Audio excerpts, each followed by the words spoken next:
نحمده ونصلي على رسوله الكريم اما بعد فاعوذ باللہ من الشیطان الرجیم بسم اللہ الرحمن الرحیم۔ عزیزان محترم، رمضان المبارک کے فیوز و برکات سے عہدہ برا ہوتے ہوئے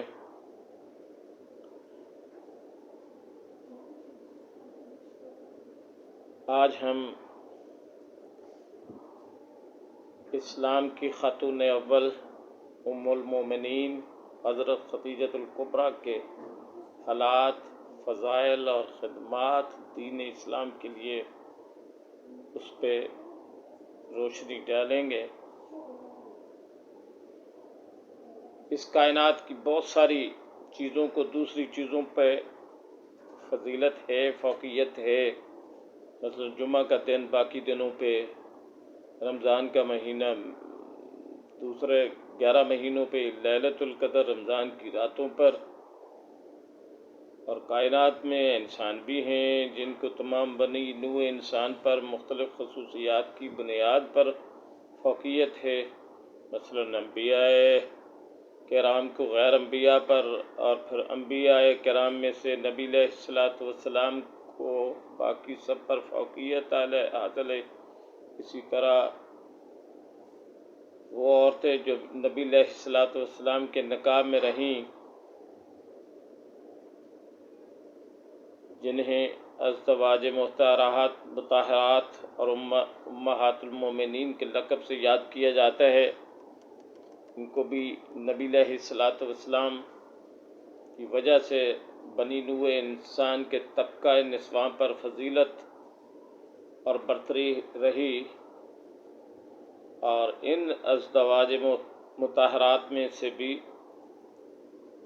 اولیت اور فضیلت حضرت خدیجۃ الکبریٰ کو حاصل ہے، جو نبی علیہ السلام کی پہلی زوجہ اور اس امت کی پہلی ماں تھیں۔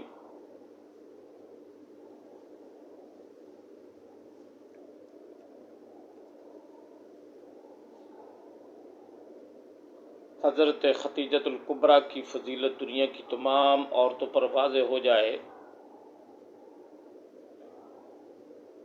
اور امت مسلمہ کی تمام عورتیں انہیں اپنا آئیڈیل بنا کر ان کی طرز زندگی کو اپنائیں، تاکہ ان کو گھریلو زندگی میں سکون اور آرام اور راحت اور کامیاب زندگی سے ہمکنار ہو سکیں۔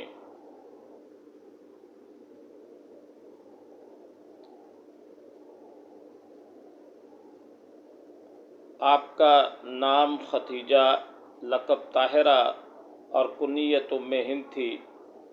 آپ قبیلہ قریش کی ایک معزز شاخ بنی اسد سے تعلق رکھتی تھیں۔ آپ کے والد کا نام خویلد بن اسد اور والدہ کا نام فاطمہ بنت زاہدہ تھا۔ آپ کے والد عرب کے مشہور تاجر تھے، اور ان کے گھر میں دولت کی ریل پیل تھی۔ تجارت کی وجہ سے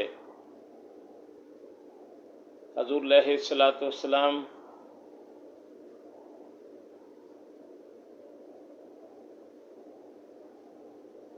کے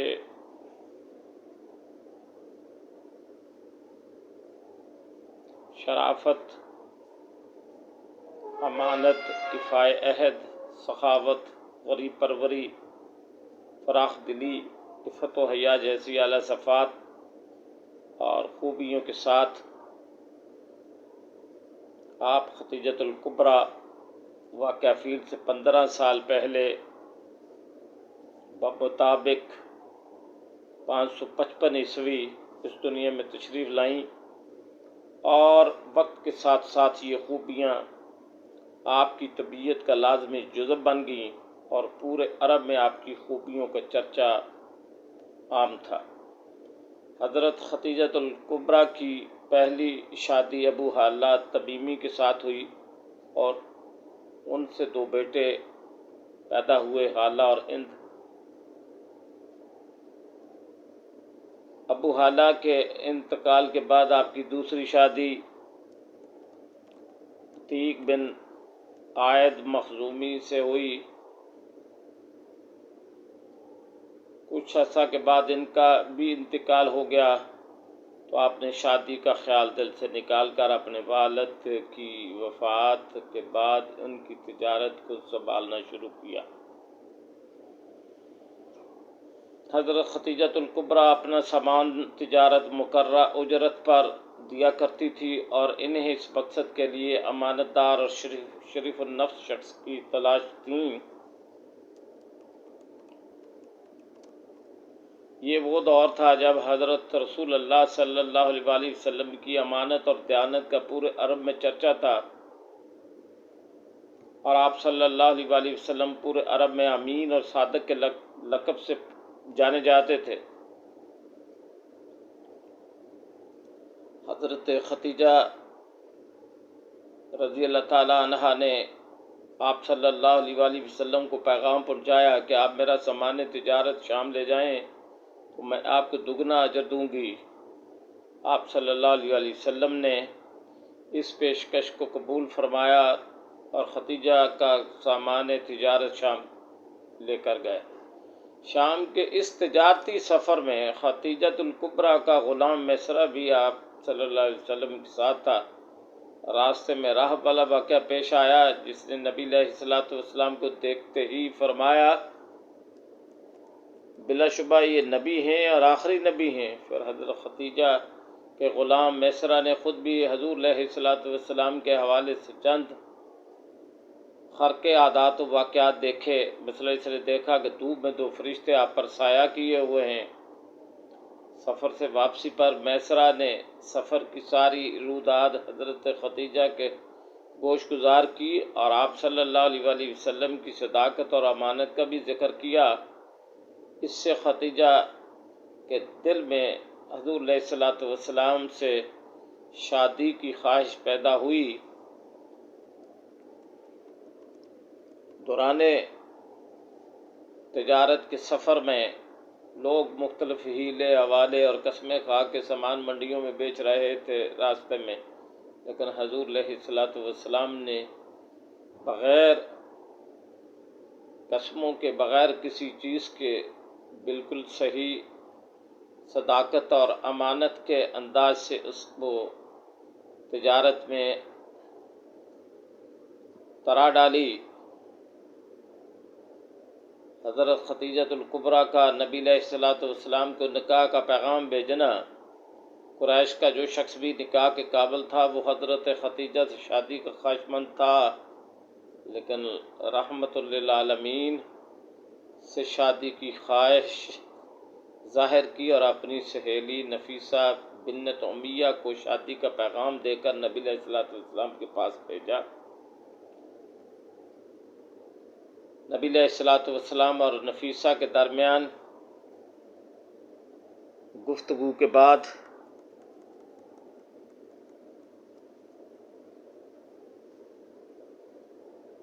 نفیسہ نے کہا اگر کوئی ایسی عورت آپ صلی اللہ علیہ وآلہ وسلم سے نکاح کی خواہش مند ہو جو ظاہری حسن و جمال اور طبعی شرافت کے علاوہ دولت مند بھی ہو اور آپ صلی اللہ علیہ وسلم کی ضروریات کی کفالت کرنے پر بھی خوش دلی سے آمادہ ہو تو آپ صلی اللہ علیہ وآلہ وسلم اس سے نکاح کر لیں گے۔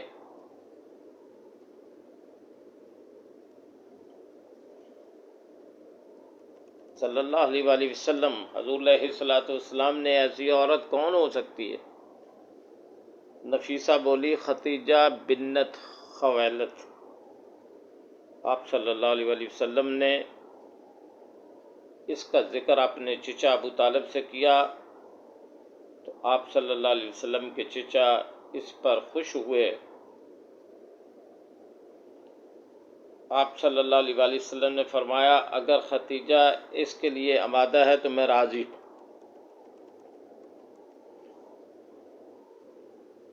نبی علیہ السلام خاتم الانبیاء اور حضرت خدیجہ کے نکاح کی تقریب اس طرح سے ہوئی کہ نبی علیہ السلام اور حضرت خدیجہ الکبریٰ کے نکاح کی تقریب میں حضرت خدیجہ کے گھر میں منعقد ہوئی۔ آپ صلی اللہ علیہ وآلہ وسلم اپنے چچا اور چند دوسرے رشتہ داروں مثلا حضرت حمزہ کے ہمراہ وقت مقررہ پر ان کے گھر گئے اور وہاں حضرت خدیجہ کے رشتہ دار موجود تھے، جن میں عمر بن اسد اور ورقہ بن نوفل قابل ذکر ہے۔ آپ صلی اللہ علیہ وسلم کے چچا ابو طالب نے عرب کے رواج کے مطابق نکاح کا خطبہ پڑھا، اور بعض تاریخی روایات سے پتہ چلتا ہے کہ حضرت خدیجہ کی طرف سے ورقہ بن نوفل نے جوابی کلمات کہے۔ عرب کے رواج کے مطابق نبی علیہ السلام نے حضرت خدیجہ کو 500 طلائی درہم بطور حق مہر ادا کیے۔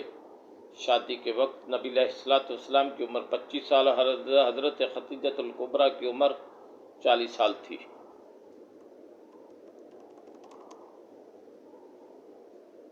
حضرت خدیجہ الکبریٰ کی خدمت گزاری اور وفا شعری کائنات میں اپنی مثال آپ ہے۔ حضرت خدیجہ سے نکاح کے بعد حضور علیہ السلام ان کے ساتھ ان کے گھر پر ہی رہنے لگے۔ آپ ایک خدمت گزار اور وفا شعر بیوی ثابت ہوئیں۔ آپ نے نبی علیہ السلام کی ساری ضرورتوں اور آرام کا خیال رکھا، اور آپ نے اپنا سارا مال و دولت نبی علیہ السلام کے حوالے کر دیا۔ حضرت خدیجہ جب تک زندہ رہی، آپ نے کوئی ایسا کام بھی نہیں کیا جو حضور علیہ السلام کو ناپسند ہو یا حضور علیہ السلام کی مرضی کے خلاف ہو۔ آپ رسول اللہ صلی اللہ علیہ وسلم جب غار حراء میں غور و فکر کے لیے جاتے تو ان کے لیے کھانا لے کر جاتی، حالانکہ غار حراء مکہ کی آبادی سے 2-3 میل کے فاصلے پر ہے اور اس کی چڑھائی بھی کافی مشکل ہے، لیکن آپ رضی اللہ تعالی عنہا نے یہ سب کام بخوشی کیے۔ حضرت خدیجہ کا ایک غلام زید بن حارثہ تھا، جن سے نبی علیہ السلام کو خصوصی لگاؤ تھا اور محبت تھی۔ آپ نے زید کو نبی علیہ السلام کو ہدیہ کر دیا، اور آپ صلی اللہ علیہ وسلم نے زید کو خانہ کعبہ میں لے جا کر عرب کے رواج کے مطابق منہ بولا بیٹا بنا لیا۔ اس کے بعد اہل عرب زید بن حارث کو زید بن محمد کہنے لگے۔ سورہ احزاب میں ہے، اے ایمان والو، تم نے پالکوں کو ان کے باپ کے نام سے پکارو، یہ اللہ کے نزدیک زیادہ صحیح ہے۔ نازل ہوئی یہ سورہ آیت تو حضرت زید کو دوبارہ زید بن حارثہ کہا جانے لگا۔ حضرت خدیجہ الکبریٰ کی خدمت گزاری اور وفا شعاری کے حوالے سے لکھا ہے کہ حضرت خدیجہ حسین بھی تھیں، دولت مند بھی تھیں، شریف النسل بھی تھیں، شریف الخیال بھی تھیں، اور سب سے زیادہ جو فضیلت ان میں تھی وہ یہ کہ اپنے شوہر کی بے حد اطاعت گزار بھی تھی۔ خدیجہ الکبریٰ کے بطن سے حضرت قاسم، حضرت زینب، حضرت رقیہ، حضرت ام کلثوم، حضرت فاطمہ اور حضرت عبداللہ رضی اللہ عنہم اجمعین پیدا ہوئے۔ دونوں صاحبزادے بچپن میں ہی انتقال کر گئے، مگر بیٹیاں حیات رہیں، جبکہ حضرت فاطمہ الزہرا رضی اللہ تعالیٰ عنہ کی بعد اولادیں جو آپ صلی اللہ علیہ وآلہ وسلم کی وفات کے بعد بھی زندہ رہیں۔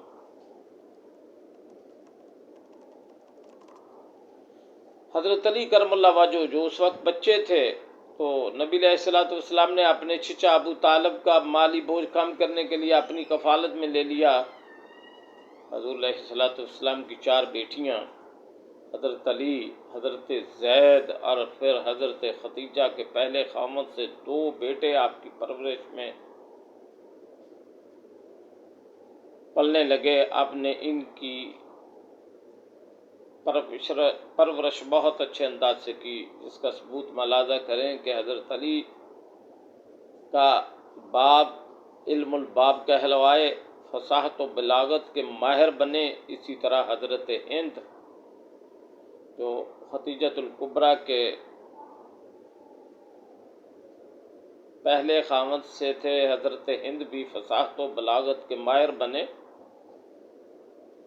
شمائل ترمذی کی اکثر روایات حضرت ہند سے مروی ہیں، اور نبی علیہ السلام کی جو تعریف حضرت ہند نے کی وہ فصاحت و بلاغت کا اعلیٰ شاہکار ہے۔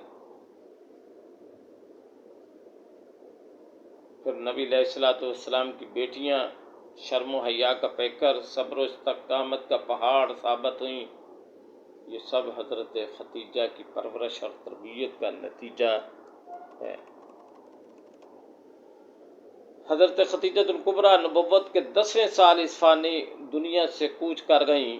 نبی علیہ السلام کو ان کی جدائی کا حد درجہ افسوس تھا۔ آپ صلی اللہ علیہ وسلم نے اس سال کو غم کا سال قرار دیا، اسی لیے آپ صلی اللہ علیہ وسلم کی دو قابل قدر ہستیاں اس دنیا سے کوچ کر گئیں۔ ایک آپ صلی اللہ علیہ وسلم کے سرپرست چچا ابو طالب، اور دوسری آپ صلی اللہ علیہ وسلم کی خدمت گزار و وفادار بیوی حضرت خدیجہ کبریٰ تھی۔ شیب ابی طالب کے بعد تھوڑی مدت کے بعد حضرت خدیجہ الکبریٰ اس دنیا فانی سے تشریف لے گئیں، اور 3 دن کے بعد حضرت ابو طالب آپ کے چچا بھی اس دنیا سے رحلت فرما گئے۔ آپ صلی اللہ علیہ وسلم نے اپنے ہاتھوں سے حضرت خدیجہ الکبریٰ کو لاحد میں اتارا اور ان کے لیے دعا فرمائی۔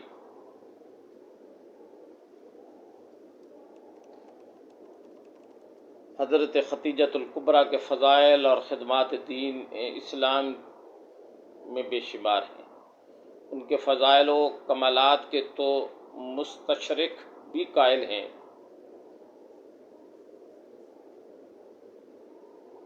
دور جاہلیت میں بت پرستی سے بیزاری حضرت خدیجہ الکبریٰ کا ترہ امتیاز تھا۔ دور جاہلیت کا عرب معاشرہ بت پرستی میں مبتلا تھا، اور انہیں ان باتوں سے اتنا لگاؤ تھا کہ ایک کے خلاف بھی بات برداشت نہیں کرتے تھے۔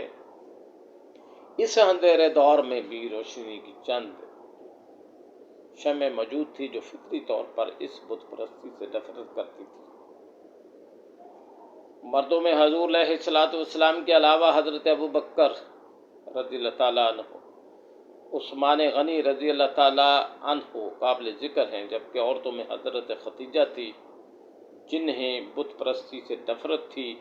تاریخی روایات سے معلوم ہوتا ہے کہ اس دور کی واحد خاتون تھی جو شرک اور بت پرستی سے بیزار تھی۔ آپ کی اسی پاکی کی بنا پر دور جاہلیت میں بھی آپ کو طاہرہ کے لقب سے پکارا جاتا تھا۔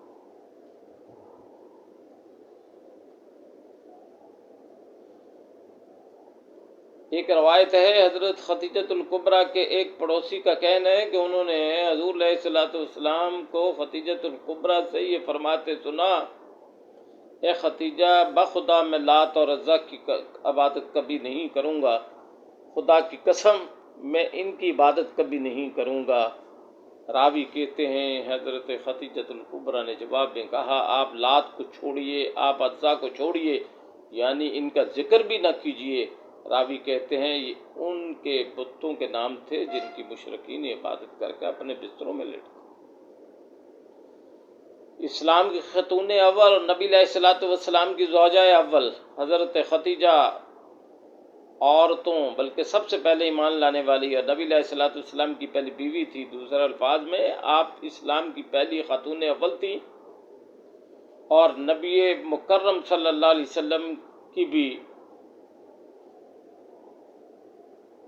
شادی کے بعد حضرت خدیجہ رسول اللہ صلی اللہ علیہ وسلم کے ساتھ 25 سال رہیں۔ ان کی زندگی میں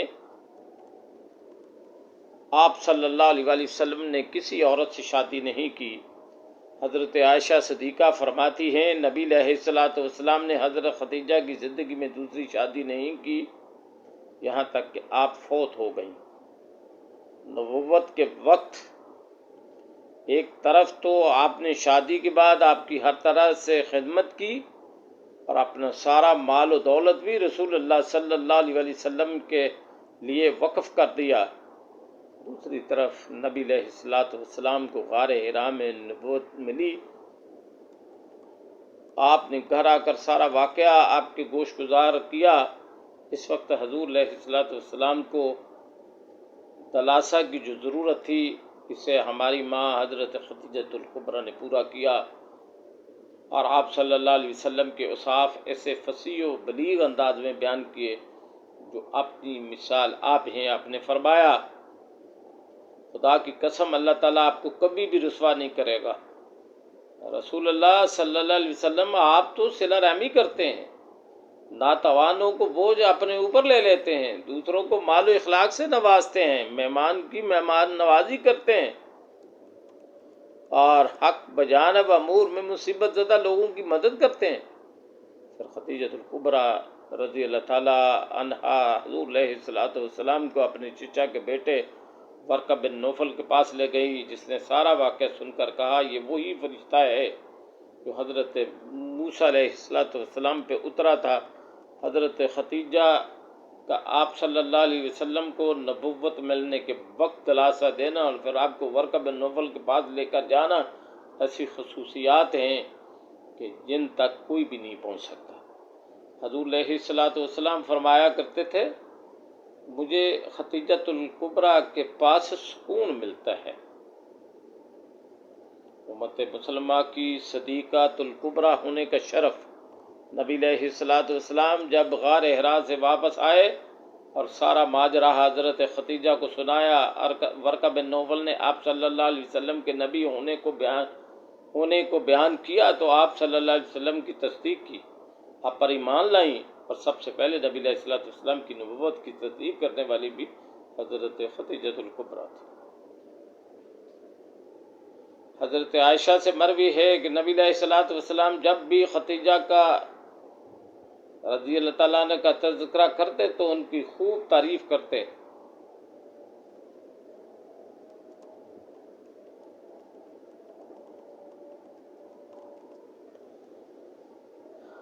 حضرت عائشہ صدیقہ فرماتی ہیں ایک دن میں نے آپ سے کہا آپ کیا اتنی کثرت کے ساتھ ایک سرخ مسوڑوں والی عورت کا ذکر کرتے رہتے ہیں، اللہ کہ ان کے بدلے میں اللہ نے آپ کو اس سے بہترین بیویاں عطا کر دیں۔ تو نبی علیہ السلام نے فرمایا اللہ نے مجھے اس کے بدلے میں اس سے بہتر کوئی بیوی نہیں دی۔ وہ مجھ پر اس وقت ایمان لائیں جب لوگ میرا انکار کر رہے تھے، اور میری اس وقت تصدیق کی جب لوگ میری تکذیب کر رہے تھے، اور اپنے مال سے میری ہمدردی اس وقت کی جب کہ لوگوں نے مجھ سے اس سے دور رکھا، اور اللہ نے مجھے اس سے اولاد عطا فرمائی جب کہ میری دوسری بیویوں سے میرے ہاں اولاد نہ ہوئی۔ حضرت خدیجہ کی اس تصدیق کی وجہ سے انہیں امت کی صدیقہ کبریٰ ہونے کا شرف حاصل ہے۔ مردوں میں صدیق اکبر کا اعزاز ہے حضرت ابوبکر کو، اور عورتوں میں صدیقہ کبریٰ ہونے کا اعزاز حضرت خدیجہ الکبریٰ کو حاصل ہوا، اسی لیے ان کے نام کے ساتھ کبریٰ لکھا جاتا ہے۔ نبی علیہ السلام حضرت خدیجہ سے اور خدیجہ کو بھی حضرت سے بے پناہ محبت تھی۔ آپ صلی اللہ علیہ وآلہ وسلم نے ان کی زندگی میں دوسری شادی نہیں کی، اور پورے 25 سال آپ نے ان کے ساتھ ہنسی خوشی گزار دی۔ نبی علیہ السلام اور حضرت خدیجہ کی محبت کا اندازہ ذیل میں بیان کردہ حدیث سے لگایا جا سکتا ہے۔ حضرت عائشہ صدیقہ فرماتی ہیں کہ مجھے رسول اللہ صلی اللہ علیہ وسلم کی بیویوں میں کسی پر اتنا رشک نہیں آیا جتنا خدیجہ پر آیا، حالانکہ میں نے ان کو دیکھا تک نہیں، لیکن نبی علیہ السلام ان کو کثرت سے یاد کرتے، اور کبھی کبھی ایسا ہوتا کہ جب بکری ذبح فرماتے پھر اس کے حصے الگ الگ کرتے تو انہیں خدیجہ کی سہیلیوں کے ہاں بھیجتے۔ کبھی کبھی میں آپ صلی اللہ علیہ وسلم سے کہہ دیتی کیا اس دنیا میں حضرت خدیجہ ہی ایک عورت ہے؟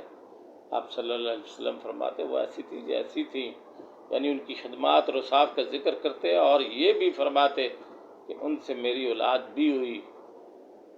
حضرت عائشہ صدیقہ فرماتی ہیں ایک دن آپ استراحت فرما رہے تھے دوپہر کو، اور اس دوران کوئی شخص بھی آپ کے اس میں خلل انداز نہیں ہوتا تھا کہ ایک بوڑھی عورت آئی جس کے ہاتھ میں اسٹک تھی، وہ آئیں، آپ نے اس کی آہٹ دیکھ کے، انہیں دیکھ کے خوش ہو کے ان کے ساتھ بڑی دیر تک بیٹھے، گفت و شنید کرتے رہے، باتیں کرتے رہے اور مسکراتے رہے، اور پھر کچھ تحفے دے کے ان کو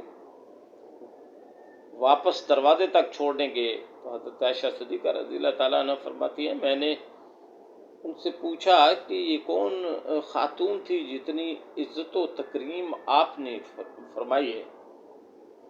آپ فرمانے لگے یہ خدیجۃ الکبریٰ کی سہیلی تھی، اور جب اس کے دور میں بھی آتی تھی تو آپ حضرت خدیجہ ان کو تحفے تحائف دیتے۔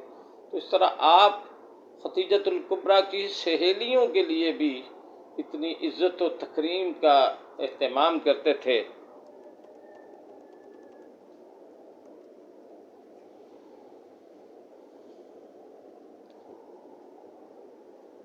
مجھے ان کی محبت رب العالمین کی طرف سے عطا کی گئی ہے۔ رسول اللہ صلی اللہ علیہ وسلم نے فرمایا، نبی علیہ الصلوۃ والسلام کا فرمان ہے ان سے میری اولاد ہوئی۔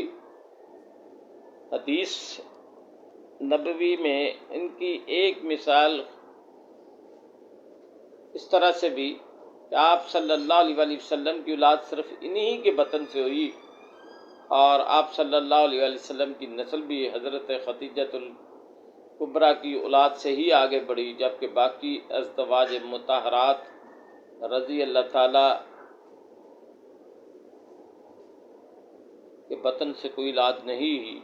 حضرت ماریہ کے بطن سے ایک بیٹا پیدا ہوا جس کا نام ابراہیم علیہ السلام رکھا گیا، اور وہ بچپن ہی میں وفات پا گئے۔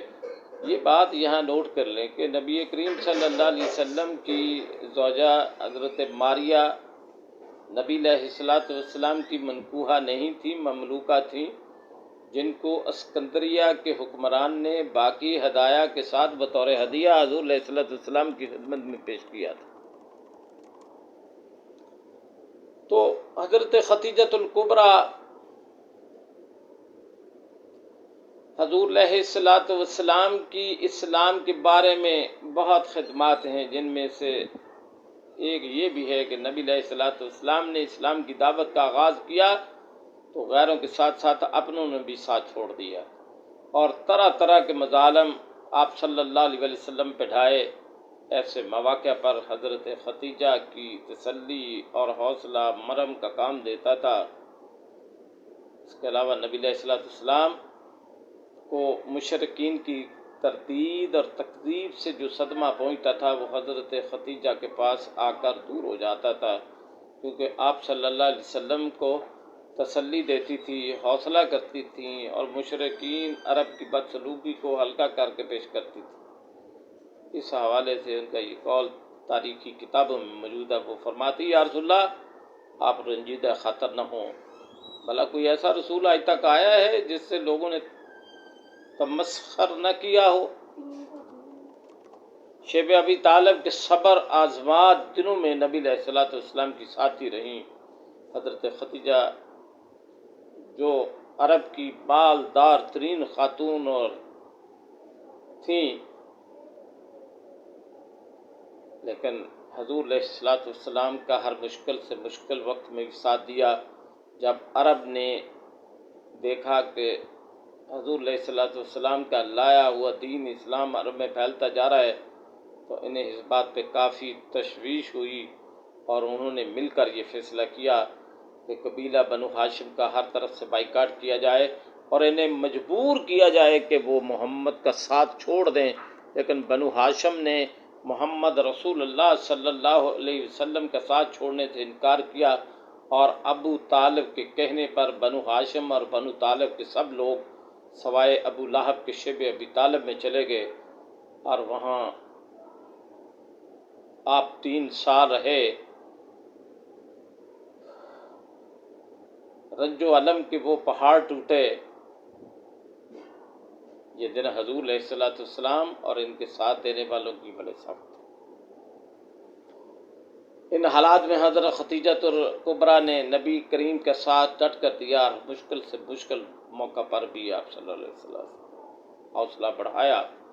عرب میں سیدہ کے لقب سے مشہور اسلام کی خاتون اول کون ان دنوں میں پتے اور درختوں کی چھال کھانی پڑی، اور ایک دن ایسا بھی ہوا کہ کھانے کو کچھ چیز نہیں تھی تو زمین سے ایک چمڑے کا ٹکڑا اٹھا کے اس کو بوائل کر کے کھا رہی تھی، جو چبایا نہیں جا رہا تھا۔ تو حضور علیہ الصلوۃ والسلام نے دیکھا، رو دیے۔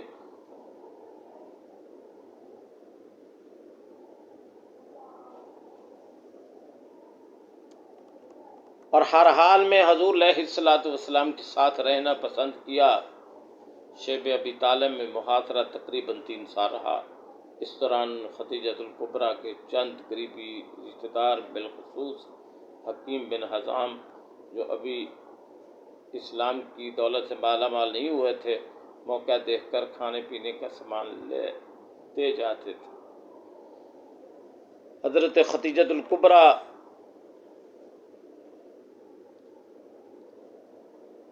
مبلغہ اسلام کے خطاب کی بھی حقدار ہیں۔ نبی علیہ الصلوۃ والسلام پر سب سے پہلے اسلام والی شخصیت حضرت خدیجہ تھی۔ ایمان لانے کے بعد اسلام کی خاتون اول نے اپنے شوہر کے ساتھ مل کر اسلام کی تبلیغ کا فریضہ بھی سر انجام دیا، اور نبوت کے پہلے 3 سالوں میں 133 لوگ مشرف با اسلام ہوئے، جن میں 27 خواتین تھیں۔ حضرت ابوبکر صدیق کی زوجہ اسماء، حضرت عمر کی بہن فاطمہ، اسبا بنت حمیس بھی شامل تھیں، جو حضرت خدیجہ کی تبلیغ پر مشرف با اسلام ہوئی۔ یہی وہ لوگ ہیں جن کو قرآن نے السابقون الاولون کے لقب سے یاد فرمایا۔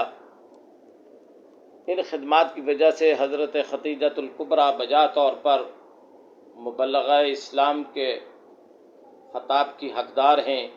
آپ نے اپنے مال سے بھی دین کی خدمت کی، اور جو غریب دائرہ اسلام میں آتا تھا، جو ان کا قرضہ ہوتا تھا، جو مال دیا ہوتا تھا، وہ اسے چھوڑ دیتے تھے، اور دین اسلام میں آنے والے غرباء کی بھی آپ خدمت کرتی تھیں۔ حضرت خدیجہ کی دین اسلام کے بارے میں خدمات کی بنا پر حضور علیہ الصلوۃ والسلام ان کو تمام عورتوں کے لیے قابل اتباع قرار دیا۔ حضرت انس رضی اللہ تعالیٰ عنہ سے روایت، حضور علیہ الصلوۃ والسلام نے فرمایا، تمہارے اتباع اقتداء کرنے کے لیے 4 عورتیں ہی کافی ہیں: مریم بن عمران، خدیجہ بن خویلد، فاطمہ بنت محمد، اور فرعون کی بیوی آسیہ۔ سیرت ابن ہشام میں ہے، حضرت خدیجہ کی خدمات دین اسلام کے حوالے سے لکھا ہے کہ حضرت خدیجہ اسلام کے حوالے سے نبی علیہ الصلوۃ والسلام کی مشیر تھیں۔ نبی کریم صلی اللہ علیہ وسلم نے حضرت عیسیٰ علیہ الصلوۃ والسلام کی والدہ مائدہ حضرت مریم علیہ الصلوۃ والسلام کو سابقہ امتوں کی اور حضرت خدیجہ کو امت کی سب سے افضل خاتون قرار دیا۔ حضرت علی کہتے ہیں کہ میں نے رسول اللہ صلی اللہ علیہ وآلہ وسلم کو فرماتے ہوئے سنا، سابقہ امت کی عورتوں میں سب سے افضل مریم بنت عمران ہے، اور اس امت کی عورتوں میں سب سے افضل خدیجہ الکبریٰ ہیں۔ حضرت خدیجہ الکبریٰ نے 25 سال تک حضور علیہ الصلوۃ والسلام کی خدمت کی، اور ہر طرح سے آپ صلی اللہ علیہ وسلم کا ساتھ دیا۔ اسلام کی تبلیغ میں بھی آپ نے بڑھ چڑھ کر حصہ لیا۔ ان کی خدمات کی بدولت اللہ تعالیٰ نے دنیا میں ہی جنت کی بشارت دے دی۔ حضرت ابو ہریرہ فرماتے ہیں، جبرائیل علیہ الصلوۃ والسلام حضور علیہ الصلوۃ والسلام کے پاس آئے اور کہا، اللہ کے رسول، یہ خدیجہ آ رہی ہیں، ان کے پاس ایک برتن ہے جس میں سالن کھانا ہے، پانی ہے۔ جب وہ حضور علیہ الصلوۃ والسلام کے پاس آئیں تو ان کو ان کے بلند مرتبہ پروردگار اور میری طرف سے سلام کہیے گا، اور ان کو جنت میں موتیوں والے گھر کی بشارت دیجیے، جہاں نہ کوئی شور شرابہ ہوگا، نہ تھکن ہوگی، اس روایت میں حضرت خدیجۃ الکبریٰ کے دو خصوصی فضائل کا ذکر ہے۔ اللہ تعالیٰ جبرائیل علیہ السلام کا سلام کرنا، ان کو جنت میں موتیوں والے گھر کی بشارت دینا۔ تو کائنات میں خدیجۃ الکبریٰ کی خدمات سے بڑھ کے کسی کی خدمات نہیں ہے۔ اللہ تعالیٰ ہماری خواتین کو، ہماری بہنوں کو، ہماری بیٹیوں کو ان کے نقش قدم پر چلنے کی توفیق عطا فرمائے۔ ہمیں آج بھی اگر حضور علیہ السلام اور خدیجۃ الکبریٰ رضی اللہ تعالیٰ عنہا کی سیرت کے حوالے سے سمجھ آ جائے تو ہماری دنیا بھی بدل جائے۔ ایک دفعہ حضرت خدیجۃ الکبریٰ رضی اللہ تعالیٰ عنہ کے گھر حضرت حلیمہ سعدیہ تشریف لائیں۔ حضور علیہ السلام نے فرمایا، خدیجہ یہ میری رضائی والدہ ہیں۔ حضرت خدیجۃ الکبریٰ نے ان کی خوب خدمت کی، بستر بچھایا، کھانا کھلایا اور بڑے اچھے طریقے سے ان کی خدمت کی، اور کہا ماں جی آپ پہلی دفعہ آئی ہیں تو کچھ تحفہ بھی آپ کو عرض کر دیتے ہیں، جن میں 40 بکریاں اور ایک اونٹ بطور تحفہ دیا۔ دیکھیں آج ہمارے دور میں ہمارے گھروں میں بچیوں نے ایک الگ سے ایسی صورتحال پیدا کی ہے، لیکن انہیں پتہ ہونا چاہیے کہ وہی مائیں ہیں جنہوں نے اس کو جوان کیا، اس کو پالا، اس کو پوسا اور تگڑا کیا اور اس قابل کیا کہ تمہارے سر کا سائیں بنا۔ تو نہ صرف بچیوں کو بلکہ بچوں کو بھی سمجھنا چاہیے کہ سیرت مصطفیٰ صلی اللہ علیہ وسلم اور خاندانوں کو بھی حضور علیہ السلام اور خدیجۃ الکبریٰ کی سیرت سے کما حقہ سمجھ کے اپنی دنیا کو، اپنی زندگی کو کامیابی سے ہمکنار کرنا۔ وما خدانا ان الحمد للہ رب العالمین۔